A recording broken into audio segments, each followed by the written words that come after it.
أعوذ بالله من الشيطان الرجيم بسم الله الرحمن الرحيم والصلاة والسلام على رسول الله وعلى آله وصحبه رضوان الله تعالى عليهم أجمعين ñangi sant yàlla di julli ci yonent sallallahu taala alayhi wa sallam di am mbégte àndaat ak yéen ci suñu chaîne YouTube bi nga xam ne nii Al Batinu TV macha allah ñu ci am mbégte ci ñëpp ci abonné ak ñi suivre suñuy vidéo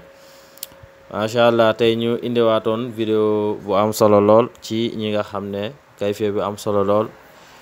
ci ñi nga xam ne ñoo ngi liggéey ismullahi say jaka zaysun muy tur bu am solo lool waaye tur wu yéeme ci faj xaajo